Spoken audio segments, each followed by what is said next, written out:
आप सभी को जय मसीह की। ये समय होगा कि हम लोग प्रभु के वचन में जाएंगे और हम सभी निकालेंगे लूका रचित सुसमाचार उसका 12वां अध्याय और उसके 49 से 59 पद को आज के इस दिन में हम लोग देखेंगे। लूका रचित सुसमाचार उसका 12वां अध्याय 49 पद से 59 पद। और प्रभु के वचन में इस प्रकार से लिखा हुआ है, मैं पृथ्वी पर आग लगाने आया हूँ और क्या चाहता हूँ केवल यह कि अभी सुलग जाती। मुझे तो एक बपतिस्मा लेना है और जब तक वह ना हो ले तब तक मैं कैसी व्यथा में रहूंगा। क्या तुम समझते हो कि मैं पृथ्वी पर मिलाप कराने आया हूँ? मैं तुमसे कहता हूँ नहीं, वरन अलग कराने आया हूँ। क्योंकि अब से एक घर में 5 जन आपस में विरोध रखेंगे, 3 2 से और 2 3 से। पिता पुत्र से और पुत्र पिता से विरोध रखेगा, माँ बेटी से और बेटी माँ से, सास बहू से और बहू सास से विरोध रखेगी। उसने भीड़ से भी कहा, जब तुम बादल को पश्चिम से उठते देखते हो तो तुरंत कहते हो कि वर्षा होगी, और ऐसा ही होता है। और जब दक्षिणी हवा चलती देखते हो तो कहते हो कि लू चलेगी, और ऐसा ही होता है। हे कपटियों, तुम धरती और आकाश के रंग रूप में भेद कर सकते हो, परंतु इस युग के विषय में क्यों भेद करना नहीं जानते? तुम आप ही निर्णय क्यों नहीं कर लेते कि उचित क्या है? जब तू अपने मुद्दई के साथ हाकिम के पास जा रहा है तो मार्ग ही में उससे छूटने का यत्न कर ले। ऐसा ना हो कि वह तुझे न्याय के पास खींच ले जाए और न्याय तुझे सिपाही को सौंपे और सिपाही तुझे बंदी गृह में डाल दे। मैं तुमसे कहता हूँ कि जब तक तू दमड़ी दमड़ी भर ना देगा तब तक वहां से छूटने ना पाएगा। आमीन। आप सभी अपने स्थान में बैठ जाएं।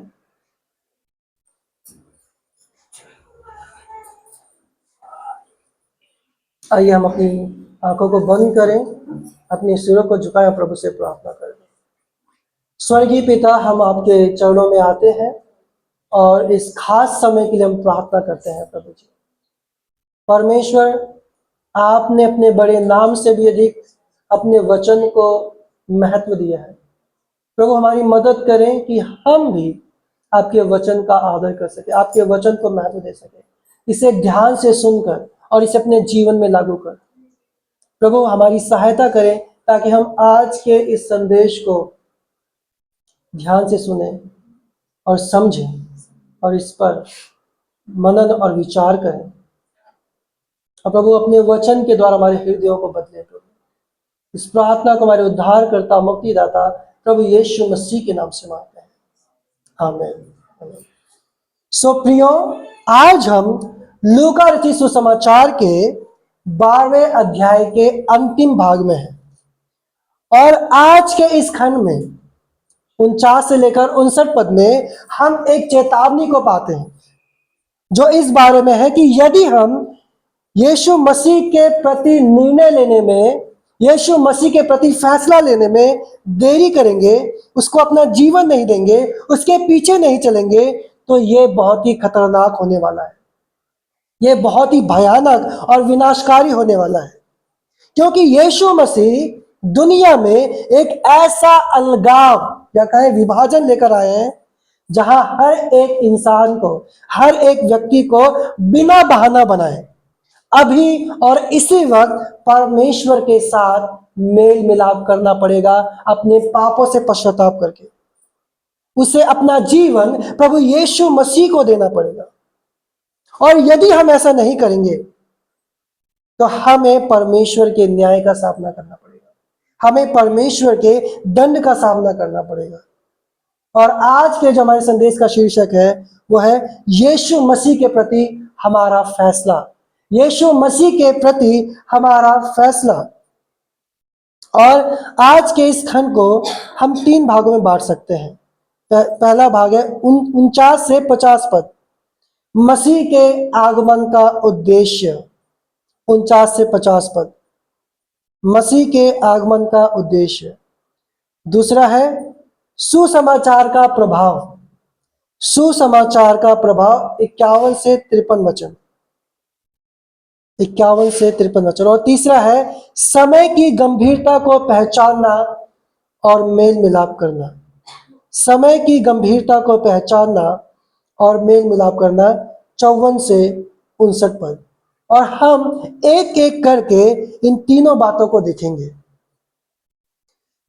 पहली बात, मसीह के आगमन का उद्देश्य। जब हम 49 और 50 पद को पढ़ते हैं तो यहां पर यीशु मसीह अपने आगमन के उद्देश्य को बताते हैं। और वो क्या कहते हैं? यीशु मसीह ने क्या कहा? मैं पृथ्वी पर क्या करने आया हूं? आग लगाने आया हूं। बाइबल में आग के बहुत सारे मतलब हैं। हम सब जानते हैं कि परमेश्वर ने निर्गमन की पुस्तक में मूसा को जलती झाड़ी में दर्शन दिया। तो आग परमेश्वर की उपस्थिति को दर्शाता है और पवित्रता को दर्शाता है। क्या दर्शाता है?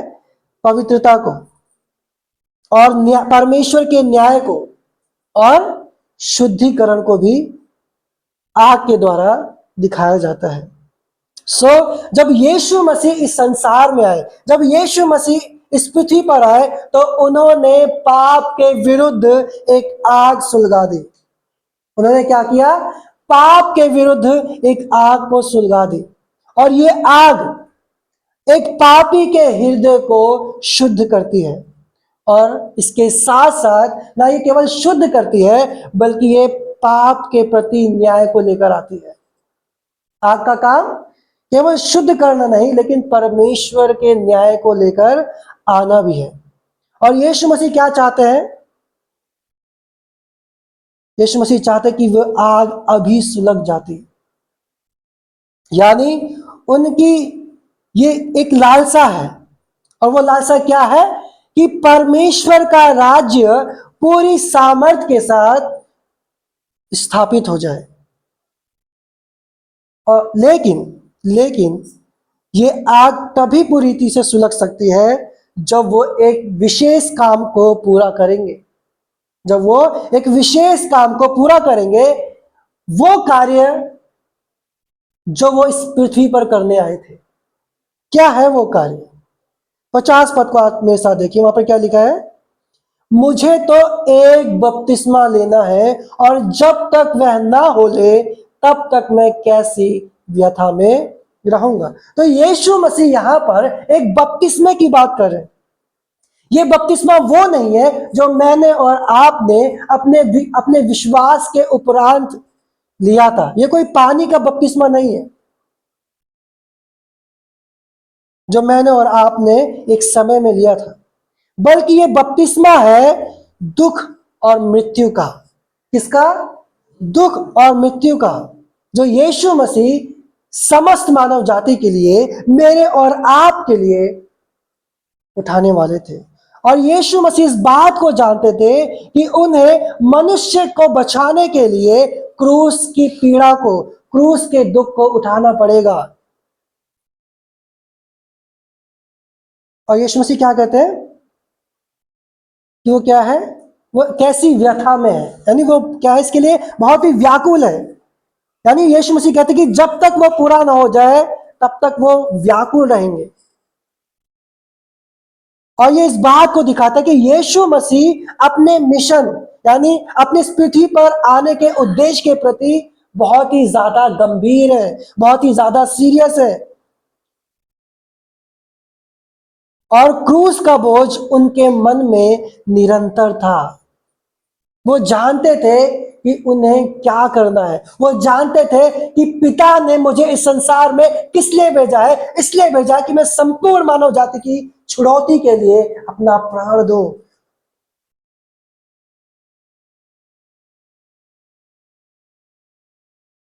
हम सब जानते कि गतसमनी के बगीचे में यीशु ने क्या बोला। यीशु के शब्द क्या थे? पिता, यदि संभव हो तो ये प्याला मेरे पास से टल जाए, तो भी मेरी नहीं लेकिन तेरी इच्छा पूरी हो।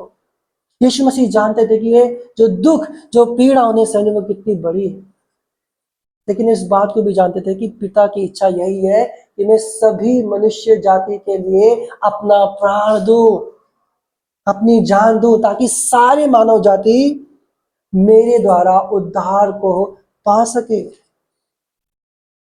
यह हमें दिखाता है कि उद्धार मुफ्त नहीं है। ये क्या दिखाता है? उद्धार मुफ्त नहीं है। ठीक है, ये क्या दिखाता है? उद्धार मुफ्त नहीं है। इसके लिए मसीह को क्रूस की पीड़ा से होकर गुजरना पड़ेगा, उसको क्रूस का दुख उठाना पड़ेगा। तो यीशु मसीह किस लिए आए थे? वो मेरे और आपके लिए अपनी जान देने आए थे, ताकि मैं और आप उस पर विश्वास के द्वारा उद्धार को पा सकें। यूहन्ना 3:16 को याद कीजिए, वहां पर क्या लिखा है? परंतु परमेश्वर ने जगत से ऐसा प्रेम किया कि अपना इकलौता पुत्र दे दिया, ताकि जो कोई इस पर विश्वास करे वो नाश ना हो परंतु अनंत जीवन पाए।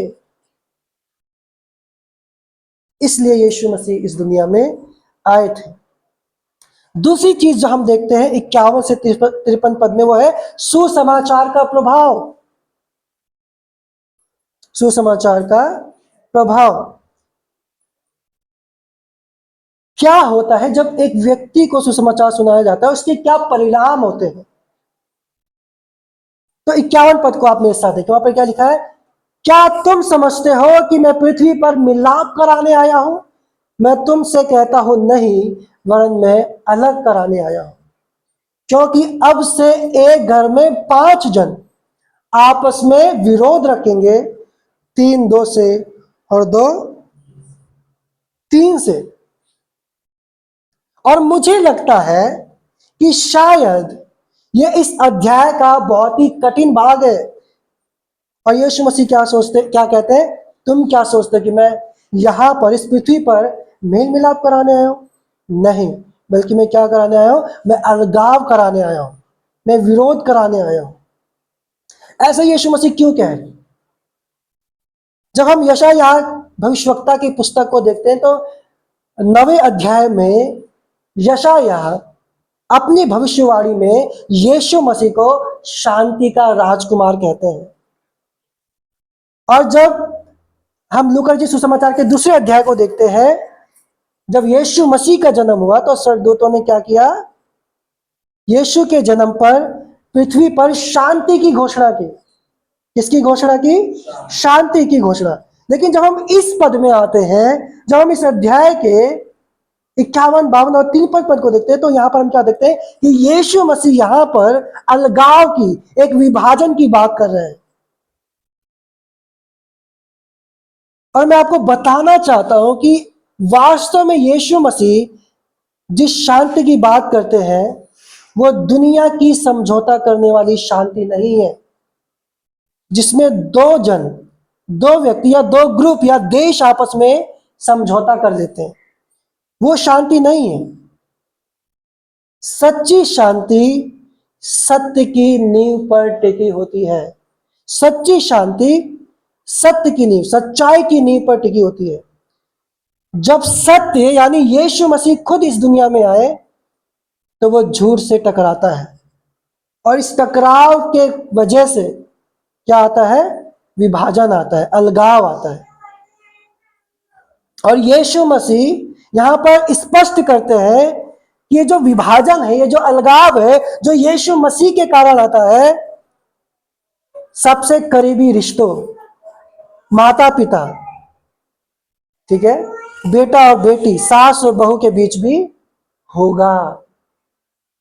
हम देखते कि कई बार जब परिवार का एक सदस्य, परिवार का एक जन यीशु मसीह पर विश्वास कर लेता है, यीशु मसीह को अपना लेता है, तो क्या होता है? उसी के परिवार के लोग उसके विरोध में उठते हैं। और सिर्फ परिवार ही नहीं, रिश्तेदार, आस पड़ोस के लोग, सब कोई विरोध करने लगते हैं। हमारे जीवन में भी हमने अपने विश्वास को लेकर अपने परिवार में ही, अपने रिश्तेदारों में ही विरोध का सामना किया होगा, और आज भी करते हैं। क्यों करते हैं? मैं और आप मसीह के कारण विरोध का सामना, अलगाव का सामना क्यों करते हैं? क्योंकि मसीह का जो दावा है वो इतना बड़ा है कि वो हमारे जीवन में पहला स्थान मांगता है। यीशु मसीह हमारे जीवन में पहला स्थान मांगता है। और जब परिवार मसीह के मार्ग में रुकावट उत्पन्न करता है तो एक विश्वासी को मसीह को चुनना पड़ता है। यदि मेरा और आपका परिवार मसीह में हमें बाधा उत्पन्न करता है तो हमें परिवार की बजाय मसीह को चुनना पड़ता है। क्योंकि मत्ती 10 अध्याय उसके 37 और 39 पद में लिखा है, वहां पे लिखा है, जो अपने माता पिता को मुझसे अधिक प्रेम करता है वह मेरे योग्य नहीं है, और जो अपने पुत्र या पुत्री को मुझसे अधिक प्रेम करता है वो भी मेरे योग्य, और जो अपना क्रूस उठाकर मेरे पीछे नहीं चलता वह भी मेरे योग्य नहीं है। जो अपना जीवन बचाना चाहता है वो उसे खो देगा, और जो मेरे लिए अपना जीवन खोता है वे उसे पा लेगा, वो उसे पा लेगा। कई बार देखने में आता है जब एक व्यक्ति विश्वास में आता है तो परिवार के दबाव में, समाज के दबाव में वो अपने विश्वास से पीछे हट जाता है। परंतु कई लोग ऐसे भी होते हैं जो इन दबावों से ऊपर निकल कर आते हैं और मसीह को चुनते हैं। तो जब यीशु मसीह यहाँ पर इस प्रकार की बातें कर रहे हैं, इसका मतलब ये नहीं है कि हमें अपने परिवार से नफरत करनी है, हमें अपने परिवार से ईर्ष्या करनी है। इसका मतलब यह है कि जब चुनने की बारी आए तब हमें मसीह को चुनना है, मसीह को महत्व देना है, मसीह को अधिक चाहना है, उससे अधिक प्रेम करना है। हमें अपने परिवार को छोड़ने के लिए यीशु मसीह नहीं बोल रहे,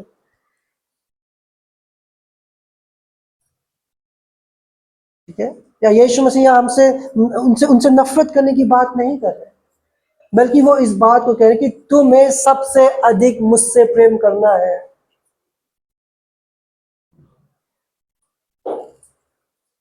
जैसे मैंने अभी कहा कि कई ऐसे विश्वासी हैं जिन्हें उनके विश्वास के कारण परिवार से विरोध का सामना करना पड़ता है, यहाँ तक कि उन्हें घर से निकाल दिया जाता है। आप में से कितने ने साधु सुंदर सिंह की जीवनी को पढ़ा है? साधु सुंदर सिंह अपने परिवार में अकेले विश्वासी थे और उन्हें उनके घर से निकाल दिया गया, फिर भी वो अपने परिवार से प्रेम रखते थे। उनके परिवार ने तो उन्हें निकाले, लेकिन वो हमेशा अपने परिवार की चिंता करते, अपने परिवार से प्रेम रखते थे। उन्होंने मसीह को चुना, उन्होंने सबसे अधिक मसीह से प्रेम करना महत्वपूर्ण समझा। कई बार मैं और आप अपने विश्वास से समझौता कर लेते हैं, मसीह को प्रेम नहीं करते, मसीह को महत्व नहीं देते, और ऐसा करके क्या करते हैं लोग? अपने उद्धार को खो देते हैं, अपने उद्धार को खो देते हैं। तो इस तरीके से जो सुसमाचार है, जो स्वयं यीशु मसीह है, लोगों के जीवन में प्रभाव को लाता है। उस सुसमाचार के द्वारा एक व्यक्ति विश्वास में आता है, और सुसमाचार के कारण ही एक व्यक्ति क्या करता है? परमेश्वर से दूर हो जाता है। तीसरी बात जो हम यहां पर देखते हैं वो क्या है कि समय की गंभीरता को पहचानना और उचित फैसला लेना। समय की गंभीरता को पहचानना और उचित फैसला लेना। 54 से 59 पद, वहां पे क्या लिखा है? उसने भीड़ से भी कहा, जब तुम बादल को पश्चिम से उड़ते देखते हो तो तुरंत कहते हो कि बारिश होगी, और ऐसा ही होता है। और जब दक्षिणी हवा चलती देखते हो तो कहते हो कि लू चलेगी, और ऐसा ही होता है। हे कपटियों, तुम धरती और आकाश के रंग रूप में भेद कर सकते हो, परंतु इस युग के बारे में क्यों भेद करना नहीं जानते? तो यहां पर क्या हो रहा है कि लोग मौसम के जानकार हैं, लेकिन सत्य से, सच्चाई से क्या है, वो अनजान है। वो मौसम को देखने में माहिर है। क्या है? वो मौसम को देखने में माहिर है, और जब वो उन संकेतों को देखते हैं, मौसम के संकेतों को देखते हैं, तो अपनी तैयारी कर लेते थे। लेकिन उनके बीच में जो खड़ा है परमेश्वर का पुत्र, जगत का उद्धार करता, जिसने उन्हें कई चमत्कार दिखाए, जिसने उन्हें परमेश्वर के राज के बारे में बताया, वो उसको पहचान नहीं पा रहे। वो क्या करें? उसको पहचान नहीं पा रहे।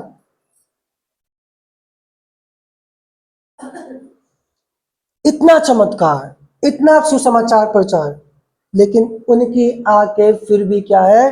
अंधी है।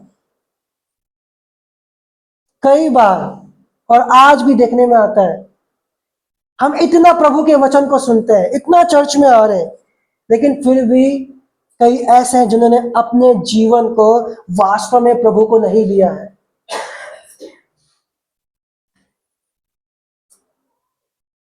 वास्तव में क्या किया है? अपना जीवन प्रभु को नहीं दिया है। सत्य को जानने के बावजूद भी वो सत्य से दूर है।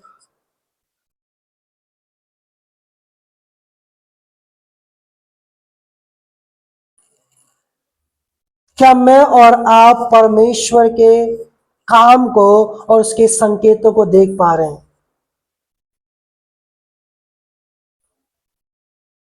और यीशु मसीह यहां पर उन लोगों को क्या कहते हैं? कपटी कहते हैं, ढोंगी कहते हैं, जो मौसम के उन बदलाव को तो पहचान पा रहे हैं, लेकिन यीशु मसीह के सत्य को पहचान नहीं पा रहे। यीशु मसीह ऐसे लोगों को कपटी यानी ढोंगी कहते हैं। और यदि हमारे जीवन में भी ऐसा है, तो हम लोग क्या है? हम भी कपटी और ढोंगी हैं। यदि हम दुनिया की बातों में तो समझदार हैं, लेकिन अपनी आत्मा के बारे में हम लोग क्या है? लापरवाह है। चर्च आना हमें नहीं बचाएगा मेरे प्रियो। हमें बचाएगा तो केवल यीशु मसीह। जब मैं और आप उसके सुसमाचार पर विश्वास करेंगे, जब मैं और आप अपना जीवन उसको देंगे, उसके अनुसार अपने जीवन को बिताएंगे, तब हम बचाए जाएंगे। लेकिन हम में से कई लोगों ने अपने आप को ऐसा करने से रोका हुआ है। हमारे सामने सच्चाई का सुसमाचार प्रचार किया जा रहा है, लेकिन फिर भी हम उसको ग्रहण नहीं करें, फिर भी हम अपने पापों से मन नहीं फिरा रहे, फिर भी हम यीशु मसीह को अपना जीवन नहीं दे रहे, उसकी आज्ञा पे नहीं चल रहे,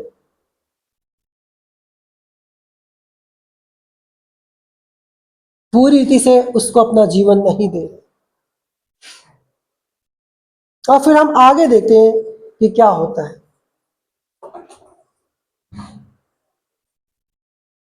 आगे जब हम 57 से 59 पद में देखते हैं, तो यीशु मसीह क्या करते हैं? अपने उपदेश के अंत में एक कानूनी उदाहरण देते हैं। वो एक ऐसे व्यक्ति की बात करते हैं जिस पर कर्ज है और उसको अदालत में लेकर जाया जा रहा है, और वो उस व्यक्ति से क्या कहते हैं कि रास्ते में ही सुलह कर ले, कहीं ऐसा ना हो कि वो तुझे न्याय के पास लेकर जाए और न्याय तुझे सिपाही को सौंपे और सिपाही तुझे जेल में डाल दे। उससे पहले ही तू क्या कर? सुलह कर ले और छूटने का प्रयास कर ले। तो यीशु मसीह ने इस छोटी सी स्टोरी को एक उदाहरण के रूप में हमारे सामने रखा है। कहीं देर ना हो जाए, उससे पहले क्या कर? परमेश्वर के साथ यीशु मसीह पर विश्वास करके मेल मिलाप कर लो। तो यहां पर हाकिम और न्यायाधीश कौन है? परमेश्वर। ठीक है। और हम उस व्यक्ति के समान है जिसपे क्या है? कर्जा है, जिसको जेल लेके जाया जा रहा है, जिसको न्यायालय में लेकर जाया जा रहा है। और यीशु मसीह समझा रहे हैं कि जब तक हम जीवित हैं तब तक हम मार्ग में हैं, हम रास्ते में हैं। और ये दया का समय है। ये क्या है? दया का समय है। और यदि हम एक बार न्यायाधीश के सामने पहुंच गए और फैसला हो गया तो फिर कोई भी माफी नहीं होगी, कोई भी माफी नहीं होगी। बचने का कोई भी उपाय तब नहीं रहेगा, तब बहुत देर हो जाएगी। अभी रास्ते में हो, अभी मेल मिलाप कर लो। यीशु मसीह क्या कहते हैं 59 पद में? तुम्हें तब तक जेल से नहीं छोड़ा जाएगा जब तक तुम कौड़ी कौड़ी ना भर दो। और जबकि मनुष्य अपने पापों का कर्ज कभी खुद नहीं चुका सकता, इसलिए यह अनंत काल के दंड की ओर इशारा करता है। पाप का परिणाम क्या है? मृत्यु है, अनंत काल की मृत्यु। इसलिए हमें समय से पहले परमेश्वर के साथ मेल मिलाप करना। और वो कैसे होगा? हमें अपने पापों से पश्चाताप करना पड़ेगा, हमें अपने जीवन को प्रभु को देना पड़ेगा, सिर्फ उसी को परमेश्वर और प्रभु करके मानना पड़ेगा। आप एक साथ दो स्वामी की सेवा नहीं कर सकते। दो स्वामी की सेवा कैसे कर पाओगे? दुनिया से अगर मिले रहोगे तो उसको कैसे पाओगे? हमें यीशु मसीह को ही अपने एकमात्र परमेश्वर और उद्धारकर्ता और प्रभु के रूप में चुनना है। तभी मैं और आप उस अनंत काल के दंड से बच सकते हैं। और यीशु मसीह पर विश्वास करने के द्वारा से हम परमेश्वर के साथ मेल मिलाप कर सकते हैं। पाप के कारण हम परमेश्वर से दूर हैं। पाप के कारण परमेश्वर के साथ हमारा जो रिश्ता है वो टूटा हुआ है। वो कैसे भर सकता है? केवल और केवल यीशु मसीह के द्वारा, यीशु मसीह पर विश्वास करने के द्वारा, उसे अपना जीवन देने के द्वारा।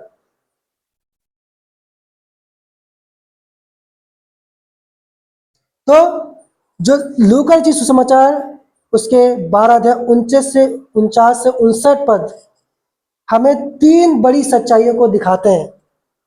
और वो क्या है? कि मसीह का क्रूस हमारे लिए जरूरी था। बिना उसकी मृत्यु के हम लोग नष्ट हो जाते। आज हमारे पास जो उद्धार है वो यीशु मसीह के कारण है, वो यीशु मसीह की वजह से है। इसलिए हमारे पास क्या है? दूसरा कोई उपाय नहीं है। हम यीशु के बारे में अलग नहीं हो सकते या किनारे नहीं खड़े रह सकते। या तो हम उसके साथ हैं या हम उसके विरोध में हैं। और ये चुनाव हमारे रिश्ते को प्रभावित कर सकता है। लेकिन हमें केवल और केवल मसीह को चुनना है। मसीह को चुनने के कारण क्या हो सकता है?